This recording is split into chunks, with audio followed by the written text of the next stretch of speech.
कहते हैं, यदि किसी इंसान के अंदर काबिलियत हो, उसका दिल सच्चा हो और उसे खुद पर विश्वास हो, तो पूरी दुनिया की कोई ताकत उसे हरा नहीं सकती। और इसी बात को पूरी दुनिया को मनवाया रॉबर्ट डॉनी जूनियर, जिन्हें आप आयरन मैन या फिर टोनी स्टार्क के नाम से जानते हैं।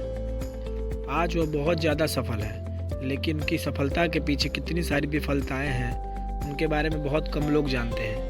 वो सिर्फ 6 साल के थे जब उन्होंने पहली बार ड्रग लिया था। क्यों?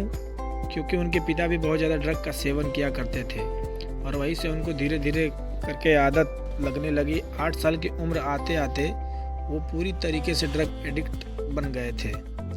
रॉबर्ट का जीवन बहुत ही मुश्किलों से गुजरा, क्योंकि बचपन में ही उनके पिता माता का तलाक हो गया था। शुरू में वो अपने पिता के साथ रहते, लेकिन जब बहुत ज़्यादा ड्रग एडिक्शन हो गया तो उसके बाद वो अपनी माँ के साथ रहने लगे।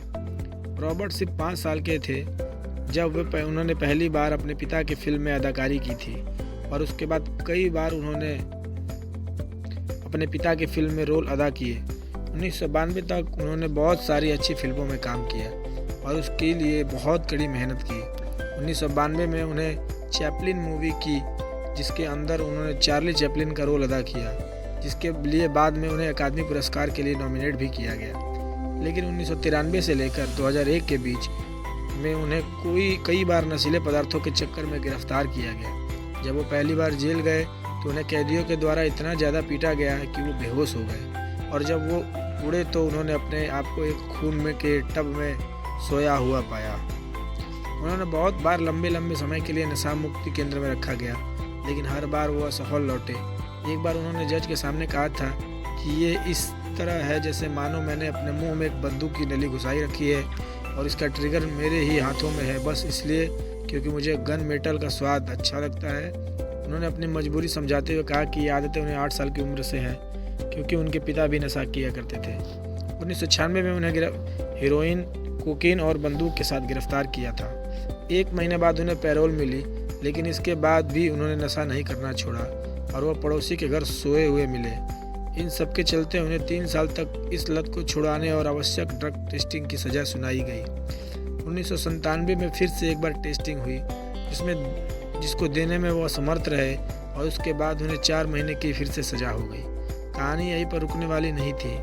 1999 में उनका फिर से एक बार ड्रग टेस्ट हुआ, जिसमें वो फिर से फेल हो गए, और इसके लिए उन्हें 3 साल तक एब्यूज ट्रीटमेंट और फैसिलिटी एंड स्टेट प्रिजन में कैद की सज़ा सुनाई गई।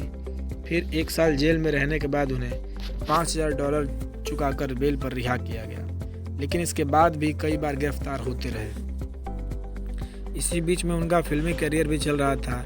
उनकी कई सारी मूवीज रिलीज हो गई थी और लोग उन्हें बहुत ज़्यादा पसंद करते थे।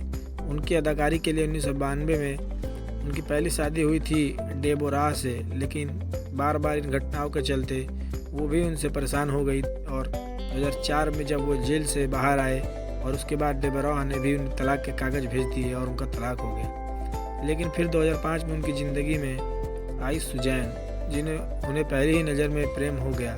लेकिन उसके बाद सुजैन ने कहा कि यदि तुम मेरे साथ रहना चाहते हो तो एक शर्त होगी, और वो शर्त ये होगी, या तो तुम मेरे साथ रह सकते हो या फिर ड्रग्स ले सकते हो। और उसके बाद रॉबर्ट ने सिर्फ सुजैन को चुना, और उसके बाद मानो उसकी ज़िंदगी की एक नई शुरुआत हुई। 5 वर्षों के नशीले पदार्थ के सेवन और गिरफ्तार और इलाज के बाद रॉबर्ट आखिरकार वापस पूर्णतः ठीक होकर अपने करियर में वापस मुड़े।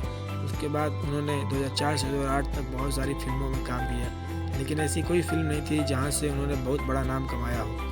लेकिन उसके बाद 2008 में आई एक ऐसी मूवी जिसने सभी के दिलों पर राज किया, और वो मूवी इतनी सक्सेसफुल बनी कि उसके बाद आप सभी रॉबर्ट को आज आयरन मैन या टोनी स्टार्क के नाम से जानते हैं।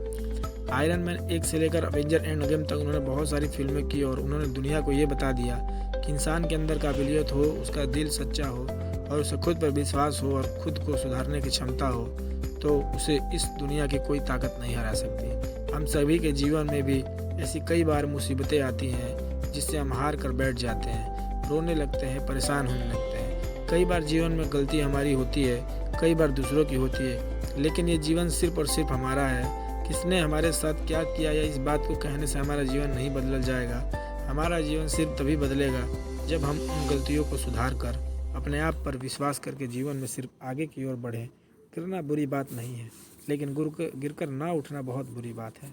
तो आज अपने आप से एक वादा कीजिए कि चलेंगे, गिरेंगे, लेकिन गिरकर फिर से उठेंगे और जीवन में